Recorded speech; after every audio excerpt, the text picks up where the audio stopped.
How are you guys? Good, how are you? Great. I'm doing very well. It was a lovely sunny day in Ireland, you'll be happy to hear. Oh, really? Oh, my God. I know. I was going to say, you probably had very few of them while you were shooting.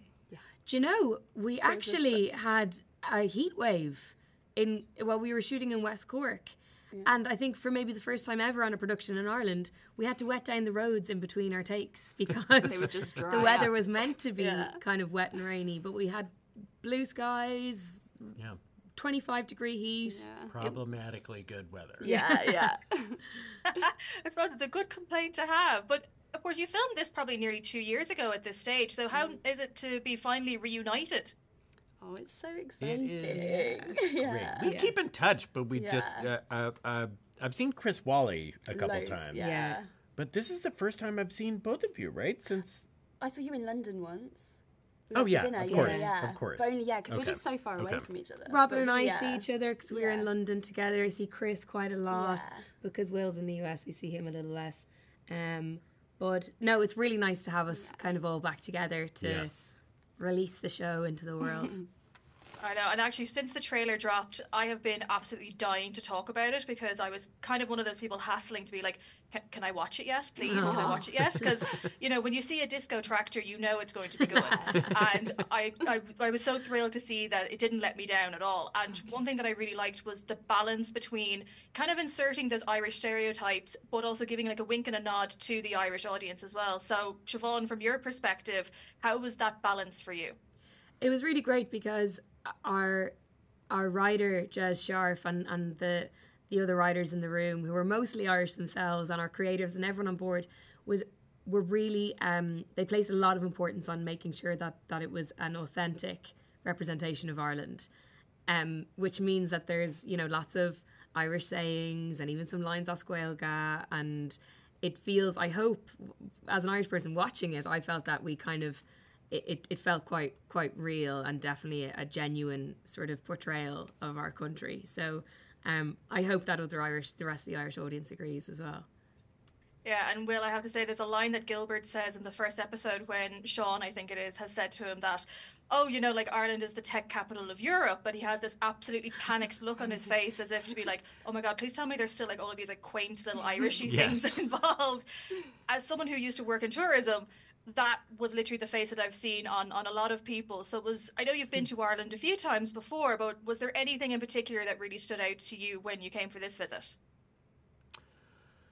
Man, this was the third time I've worked in Ireland. After the first time I worked there in 2013 or 12, I fell in love with it. So I've been back several times. I'm always learning new stuff. I mean, the thing that I did learn this time, I didn't realize that the smokestacks are like this beloved thing. And now because I don't know, you just look at smokestacks and now I have now grown to love them also. And I don't know, it just, I didn't realize that was a new thing I learned. But I think you bought us t-shirts. Yeah, t-shirts. With the smokestacks on them. But God, I'm you know, just when I think I can't love Ireland any more than I do already, I just see new things that make me appreciate it even more. Getting to work on Bodkin, I finally completed driving every nook and cranny of the Wild Atlantic Way. I mean, I'm pulling off onto every stop, you know, driving down the 20-kilometer windy roads, and pulling off, doing hikes all over the place. I love it so much in Ireland, so it was just a real delight. And then to get this wonderful group of people to be working with, and then to be in something that turns out, you know, just as well as you're hoping it would. So we're very excited for people to see it. Oh, fab. And Robin, for yourself, I'm not sure how many times you've been to Ireland, but of course there are some similarities between Ireland and England and the UK in terms of like culture to a certain extent and like the greenery and stuff. So how was that for you? Yeah, it was great. I'd only been to Ireland once before. I went to Limerick for about 5 days. But yeah, going to West Cork, it was so beautiful.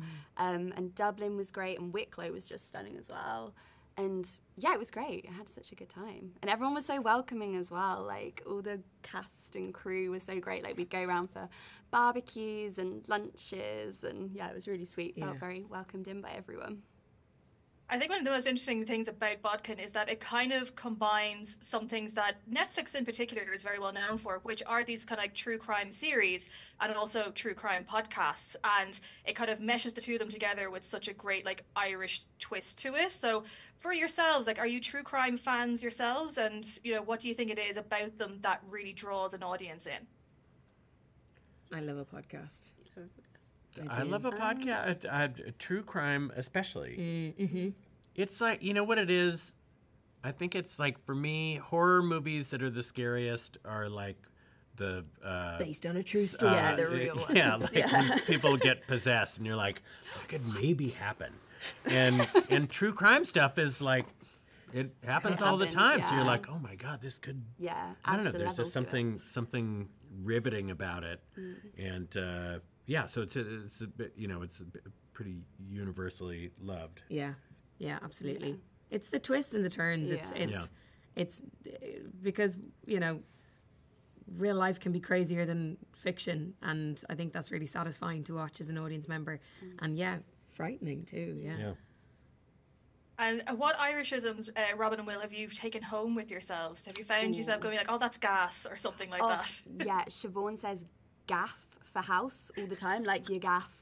Oh my God, I love that. I use that all the time now. Yeah, all the time. And also your man. Your man. Your man. Oh, your yes. Man. Yeah. I do say film from time to time. Anytime I'll say it, I never would dream of pulling it off in the way that somebody from Ireland would say it, but also, you know, oh, that's great crack. Great crack. Yeah, it was good. Great crack, yeah. No, but I mean, there's no way that I could ever say it, like, hearing the way you guys say it, it's just like so naturally like, oh, that makes sense. That sounds so great. And then I say it really like, I have to say like, that's great crack. You know, that's great crack. In a way that is like, I'm not trying to take this from you. Yeah. I'm just like, just know that I love this phrase and here's the way I'm saying it. Oh, fabulous. So listen, just very quickly before I let you go, I have to say a big congratulations to yourself, Siobhan. The IFTA's Rising Star. Has it sunken in?